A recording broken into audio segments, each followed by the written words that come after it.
Hey guys, it's BMX Next Up here, and today we're going to be doing a bike check on my bike. So, got some nice felt handlebars, felt clamp, some felt.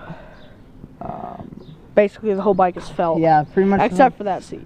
The seat's Roadmaster. Oh, it's 38.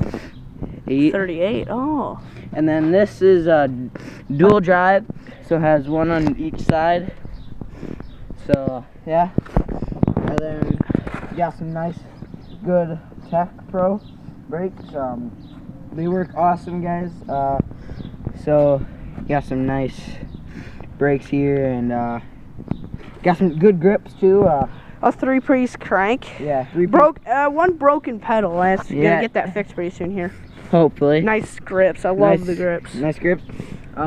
Nice protector for the chain. Oh yeah, chain protector. Yeah. Chain protector. So when you're doing all those pro hops onto things, you can just hit it, but you gotta make sure they hit it right here and not on the other side. I already did that a couple times, guys, but you know, things happen for a reason. So we'll see you next time on BMX Next Up. See ya.